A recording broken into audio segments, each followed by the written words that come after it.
మిత్రులకు నమస్కారం. రేడియో రాంబాబు ఛానల్‌కి స్వాగతం. ఇవాళ 'పెద్ద మనుషులు' సినిమాని పరిచయం చేయబోతున్నాను. వాహిని వారి 'పెద్ద మనుషులు' 1954 మార్చి 11న విడుదలైంది. అంటే 2024వ సంవత్సరం నాటికి 70 ఏళ్ళు పూర్తి చేసుకుంది. ఈ సినిమా దర్శకులు కేవీ రెడ్డి గారు. కేవీ రెడ్డి గారు అప్పటికే 4 అంటే 2 ఫోక్‌లోరును, 2 చారిత్రక చిత్రాలు తీశారు. ఆయన 'భక్త పోతన', 'యోగి వేమన' ఈ 2, 'పాతాళ భైరవి', 'గుణసుందరి కథ' ఈ 4. ఆయనకెందుకో సాంఘిక చిత్రం తీయాలి అనిపించి, సాంఘిక చిత్ర కథాంశాన్ని వెతుకుతున్నప్పుడు ఆయనకి ఇక్కడో మాట చెప్పాలంటే ఆయనకి వెస్టర్న్ లిటరేచర్, ఆంగ్ల సాహిత్యం అంటే ఇష్టం ఆయనకి. నార్వేజియన్ రైటర్ ఇబ్సన్ రచించినటువంటి 'పిల్లర్స్ ఆఫ్ ది సొసైటీ' ఆయన్ని ఆకర్షించింది. దాన్ని కథగా తీద్దామనుకున్నారు. అయితే ఇక్కడ ఆ రోజుల్లో కూడా కొన్ని ఇబ్బందులు ఎలా ఉండేవో తెలుసుకోవాల్సుంటుంది. విజయవాడలో ఆయనతోటి విజయ నాగిరెడ్డి గారు, చక్రపాణి ఆయనతోటి ఆహ్, ఒక మళ్ళీ ఇంకొక జానపద చిత్రం తీయాలని సంకల్పించారు. అయితే ఇక్కడ ఏమైందంటే వాహిని ప్రొడక్షన్స్‌లో బిఎన్ రెడ్డి గారు, ఈయన ఒక చిత్రం తర్వాత ఒకళ్ళు తీయాలి. అంటే ఆల్టర్‌నేట్‌గా ఈసారి బిఎన్ రెడ్డి గారు తీస్తే తర్వాత కేవీ రెడ్డి గారు తీయాలి అనేటువంటి ఒక అన్‌రిటెన్ అండర్‌స్టాండింగ్ ఏదో వాళ్ళ మధ్య ఉంది. సో, దానికి తగ్గట్టు వాహిని ప్రొడక్షన్స్ మూలా నారాయణ స్వామి గారు కేవీ రెడ్డి గారికి బాగా దగ్గర. బిఎన్ రెడ్డి గారి సోదరులే గదా! బి నాగిరెడ్డి గారు. అయినా సరే ఈయన ఎప్పుడైతే నేను సాంఘిక చిత్రం చేద్దాం అనుకుంటున్నాను వాహిని ప్రొడక్షన్స్ వాళ్ళకి అనంగానే నాగిరెడ్డి గారికి, చక్రపాణి గారికి కోపం వచ్చింది.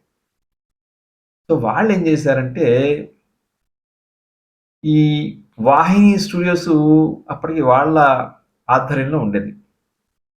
సరే, ఆ తెర వెనుక విశేషాలు మళ్ళీ చెప్పుకుందాం గానీ, సో, అలా ఆయన పిల్లర్స్ ఆఫ్ సొసైటీని తెలుగులో చిత్రంగా తీయాలనుకున్నప్పుడు ఆయనకి అంతకుముందు వరకు పింగళి నాగేంద్రరావు గారు గదా! ఆయనకి కథా రచయిత.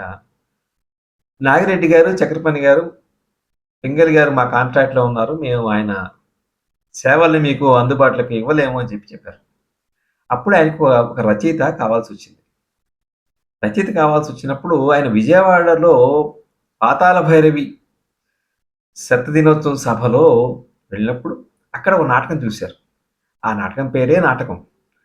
దాని రచయిత నరసరాజు గారు. డివి నరసరాజు గారు. డివి నరసరాజు గారు అప్పటికి ఇంకా సినిమాల్లోకి రాలేదు. సో, ఎవరి ద్వారానో ఆయన పిలిపించారు. ఆయనొచ్చిన తర్వాత ఆయనతో చర్చలవి చేసిన తర్వాత మీరు సినిమాకి వర్క్ చేయాలని చెప్పి సరే ఈ మూల కథ చెప్పారాయనకి. దాంతో పాటుగా 'డివి సుబ్బారావు' గారు ప్రముఖ రంగస్థల నటులు మనందరికి తెలుసు. 'డివి సుబ్బారావు' గారి అబ్బాయి 'డీబీజీ తిలక్'. తిలక్ గారు, నరసరాజు గారు, కేవీ రెడ్డి గారు కలిసి ఈ కథని, 'పెద్ద మనుషులు' కథని అంటే 'పిల్లర్స్ ఆఫ్ ది సొసైటీలో' 2 పాత్రలే ఉంటాయి. ఒకటి సొసైటీని దోచుకునే పాత్ర, ఇంకోటి దాన్ని వ్యతిరేకించింది అతని బావమరిది. అతను జైలుకి వెళ్తాడు. సరే, దాన్ని ప్రేరణగా తీసుకొని తెలుగు నేటివిటీ జోడించి కథని రూపొందించారు. విచిత్రం ఏమిటంటే వీరికి వాహిని స్టూడియోలో అవకాశం కూడా దొరకలేదు. అక్కడ ఆయన ఆఫీస్ అంటూ అక్కడే ఉండేది వాహిని స్టూడియోస్‌లో.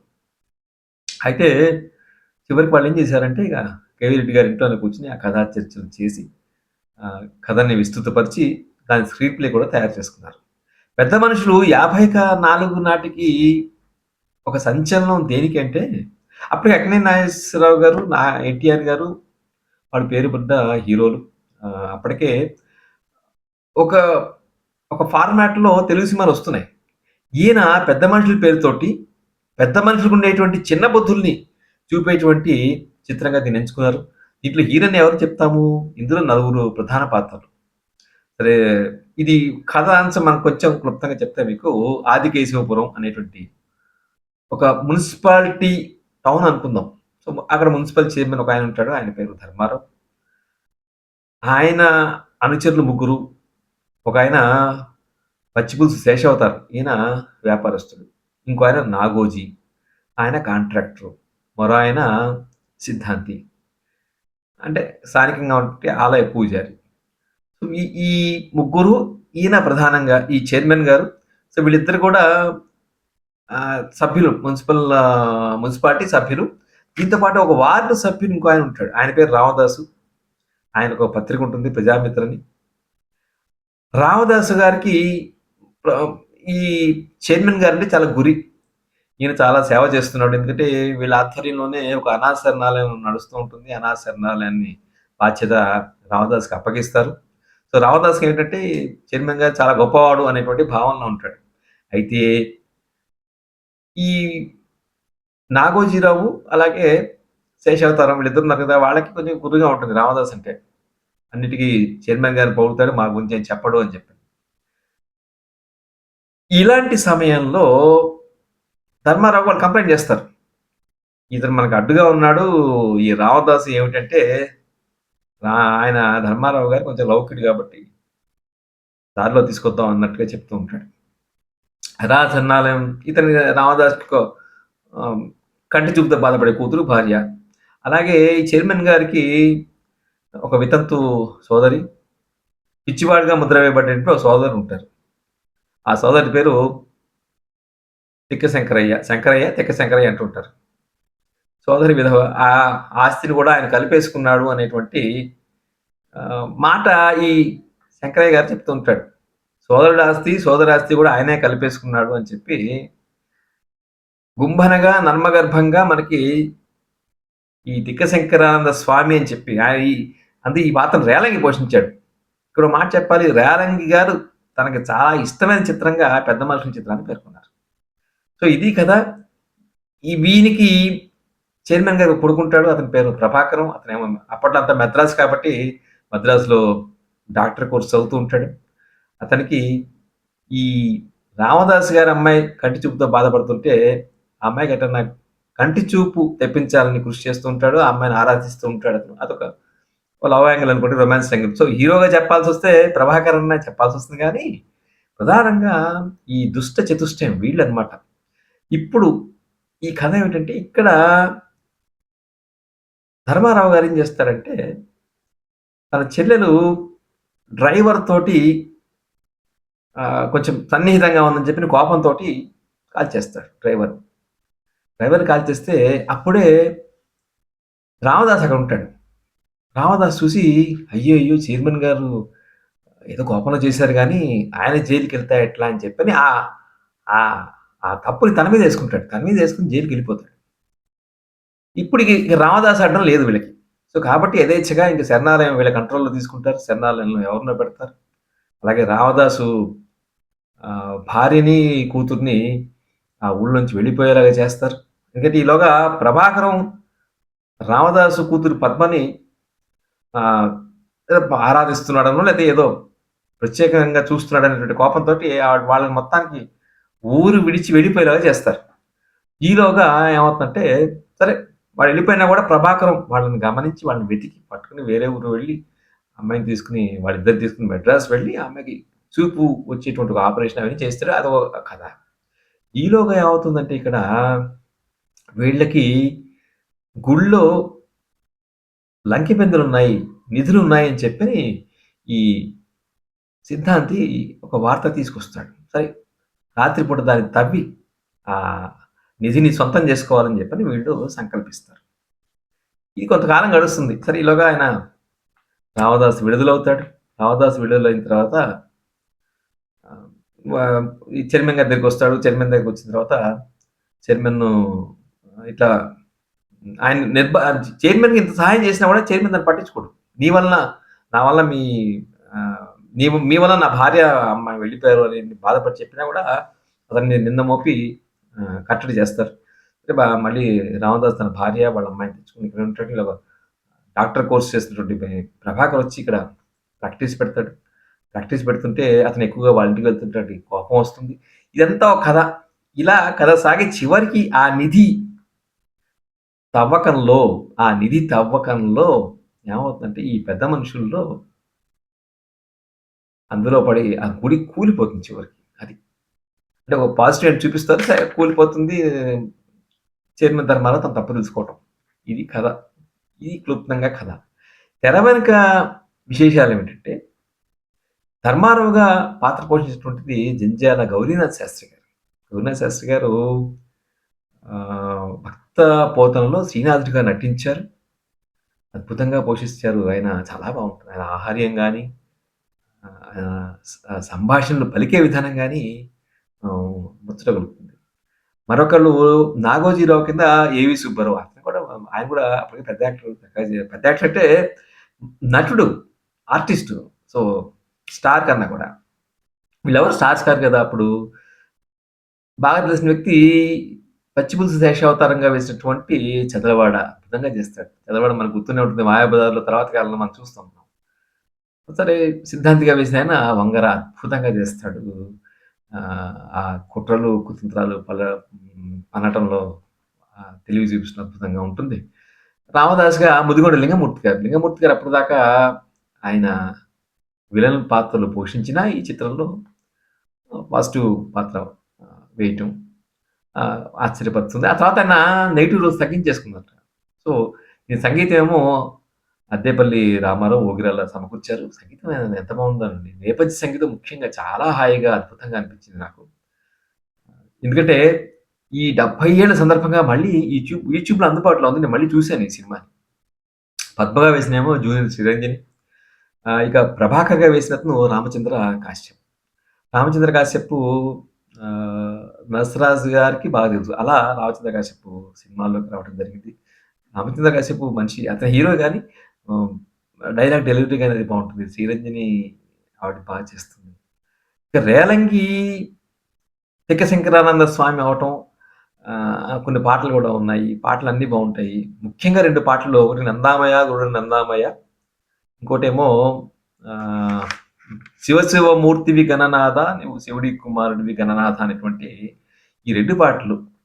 ఇక్కడేంటంటే పాటలు ఎవరు రాయాలి అనుకున్నప్పుడు కొసరాజు గారిని తీసుకురావాలనుకున్నారు. కొసరాజు గారు అప్పటికి 'రైతు బిడ్డ' సినిమాకి రాసి ఆయన వెళ్ళిపోయారు. వెళ్ళిపోయి వ్యవసాయం చేసుకుంటుంటే లేదండి ఆయన తీసుకొద్దాం అనుకున్న టైంలో ఎందుకో మద్రాసు వస్తారట. మద్రాసు వస్తే ఆయన పట్టుకొని ఆయన చేత రాయించి 4 పాటలు ఈ సినిమాలో రాయించి ఆ తర్వాత ఆయన ఇక్కడే స్థిరపడ్డారు. తర్వాత అది వేరే విషయం గానీ అద్భుతంగా 4 పాటలైన జానపద రీతిలో ఉన్నటువంటి పాటలు రాశారు. మిగిలిన పాటలు 'ఊటుకూరి సత్యనారాయణ' అనే ఒకాయనను, న్యాపతి రాఘారావు గారు ఆయన రాశారు. ఇక సినిమాకి సంబంధించి ఏంటంటే కొన్నాళ్ళు వీళ్ళేం చేశారంటే ఈ వాహిని స్టూడియో ఇవ్వకపోతే ఆ సెట్‌లవి వేసి డిజైన్‌లు వేసి పంపించారు. పంపిస్తే ఇది మా మా మా స్టూడియోలో వీలు కాదని చెప్పి వాళ్ళు నాగిరెడ్డి గారు, చక్రపాణి గారు చెప్తే మళ్ళీ వాళ్ళు రేవతి స్టూడియోలో సెట్ వేసుకొని షూటింగ్ చేసారట. తర్వాత మళ్ళీ వాళ్ళకేదో అండర్‌స్టాండింగ్ వచ్చి మళ్ళీ వెనక్కొచ్చారు. అలాగే ఈ సినిమాకి ఛాయాగ్రహణం చేసింది కొండారెడ్డి గారు. కొండారెడ్డి గారు బిఎన్ రెడ్డి గారి ఇంకో తమ్ముడు. కొండారెడ్డి గారు 'మల్లీశ్వర్' చిత్రానికి చేశారు. తర్వాత ఈ సినిమాకి చేశారు. తర్వాత బిఎన్ రెడ్డి గారు అన్ని చిత్రాలకు ఆయనే చేశారు. కేవీ రెడ్డి గారు ఒక సాంఘిక చిత్రాన్ని నిర్మించి అద్భుతమైనటువంటి మెసేజ్ ఏమిటి ఇందులో? అంటే 54 నాటికే సమాజంలో అవినీతి ఉంది, లంచగొడితనం ఉంది, స్త్రీ లోలత్వం ఉంది. ఇవన్నీ కొత్తగా వచ్చినవి కాదు. కానీ ఆయన ఆ రోజుల్లో ఉన్నటువంటి వాటిని భిన్నంగా తీశాడు. అప్పటికొచ్చే సినిమాల్లో కేవలం ఒక కుటుంబం అది జమీందారీ కుటుంబంలో ఉండేటువంటి ఇవి భార్యాభర్తల సంబంధాలు వీటి మీద వచ్చేటువంటి నేపథ్యంలో పెద్ద మనుషులు ఆయన సినిమా తీసి ఆయన సమాజంలో అప్పుడప్పుడే వేళ్ళూనుకుంటున్నటువంటి ఈ లంచగొండితనం, అవినీతి అంటే ఏ స్థాయికైనా వెళ్ళటం అనేటువంటి అంశాన్ని మనిషి ఎంత దిగజారగలడో అనేటువంటి అంశాన్ని ఆయన ప్రధానంగా చూపించడం మనం చూస్తాం. అది ఈ సినిమా ప్రత్యేకత. అంటే 70 ఏళ్ల క్రితం ఆ సమస్యలన్నీ ఇప్పుడు తీరలేదు. ఇంకా పెరిగాయి. ఈ సమస్యలను విస్తృతపరిస్తే అది చిన్న మున్సిపాలిటీ స్థాయిలో అది చూపించారు గానీ, తర్వాత రాష్ట్ర స్థాయిలోను, దేశ స్థాయిలోను, అంతర్జాతీయంగాను ఇవే సమస్యలు అన్ని చోట్ల మనకి కనిపిస్తున్నాయి. సో, ఇది పెద్ద మనుషులు సినిమాకి సంబంధించినటువంటి కథాంశం గానీ, నాకు నచ్చినటువంటి వాళ్ళందరూ ఎక్కడ నేను జనరల్‌గా పాత సినిమాలన్నీ స్లోగా ఉంటాయి. అంత రన్ స్పీడ్‌గా ఉండదని చెప్పి అనుకుంటాం గానీ, వాళ్ళ సంభాషణలు పలికే తీరు, అప్పట్లో మాటలు గాని ఇవన్నీ కూడా చాలా అద్భుతంగా నాకనిపించాయి. ఇంకొకటేంటంటే 54లోనే జాతీయ అవార్డుల్లో అప్పుడే ప్రాంతీయ ఉత్తమ చిత్రం కేటగిరీని ప్రవేశపెట్టారు. ఆ సంవత్సరం 1954లో ఆ ఘనత పెద్ద మనుషులు సినిమాకి దక్కింది. సరే ఆహ్, ఈ సినిమా విడుదలైనప్పుడు ప్రేక్షకుల రెస్పాన్స్ ఎలా ఉంది అని చూస్తే, ప్రేక్షకుల రెస్పాన్సు అద్భుతంగా ఉంది. ఈ సినిమా 100 రోజుల పండగ కూడా చేశారు. పెద్ద మనుషులు సినిమాని. సో, అలా పెద్ద మనుషులు సినిమా ఒక కల్ట్ సినిమాగా నిలిచిపోయింది. అందుకని నా చిన్నప్పుడు ఎప్పుడో మేబీ నాకు 8 ఏళ్ళు, 9 ఏళ్ళప్పుడు మళ్ళీ వచ్చినప్పుడు ఎప్పుడో పెద్ద మనుషులు సినిమా చెప్పుకోవడం చూడటం జరిగింది. మళ్ళీ ఇప్పుడు ఈ 70 ఏళ్ల తర్వాత పెద్ద మనుషుల సినిమా ఎలా ఉంది అని చూడటం కోసం చూసినప్పుడు చాలా ఆనందం వేసింది. సినిమా ఎక్కడ బోర్ కొట్టకుండా బాగా ఆనందించలు ఆయన ఒకటేంటంటే ఆహ్, స్క్రీన్ ప్లే 'కేవీ రెడ్డి' గారి చిత్రాలు అంటే 'కేవీ రెడ్డి' గారి ఉన్న పేరేమిటి? ఆయన అనవసరమైన దృశ్యాలు తీయరు. ఫుటేజ్ చాలా జాగ్రత్తగా ఉంటుంది. ఎక్కడా కూడా వేస్టేజ్ కనపడదని చెప్పి అంటారు కదా! దాన్ని అది మనకి ఒక పెద్ద మనుషుల సాంఘిక చిత్రంలో గూడా మనం చూడవచ్చు. అదొకటి కనిపిస్తుంది. అద్భుతమైన నేపథ్య సంగీతం. ఇప్పుడు హాయిగా నేపథ్య సంగీతంతో చక్కగా వయలిన్, వీణ, ఫ్లూట్ వీటితో మాత్రమే ఉండేటువంటి నేపథ్య సంగీతం ఉంది. చక్కని పాటలున్నాయి. కొండారెడ్డి గారి ఫోటోగ్రఫీ బావుంటుంది. అయితే అప్పట్లో స్టూడియో బేస్డే కాబట్టి ఇప్పుడు మనం ఇలాంటి మున్సిపాలిటీ ఇవన్నీ అంటే కొంచెం ఔట్‌డోర్ తీయడం ఇవన్నీ ఉంటాయి. అదొక్కటే చిన్న స్టూడియో సెట్‌లో తీసేస్తారు. అదొక్కటే లోపం అనను గానీ అప్పటికున్న లిమిటేషన్స్‌తో అలా తీశారనిపిస్తుంది. ఇది 70 ఏళ్ల పెద్ద మనుషులు చిత్ర కథాంశం అలాగే విశేషాలు. ఈ సినిమా మీకు ఇంట్రెస్ట్‌గా ఉన్నవాళ్ళు తప్పకుండా యూట్యూబ్‌లో చూడండి. మీకు నచ్చుతుంది. సో, పెద్ద మనిషి సినిమా చూసిన వాళ్ళు ఎవరైనా ఉంటే కామెంట్స్‌లో మీ అభిప్రాయాలు గూడా షేర్ చేయండి. ఆహ్, ఒక ఆణిముత్యంగా మనం పెద్ద మనుషుల సినిమాని చెప్పుకోవచ్చు.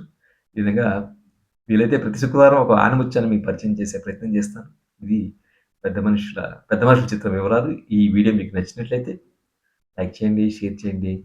రేడియో రాంబాబు ఛానెల్‌కి సబ్స్క్రైబ్ చేయండి. నమస్కారం.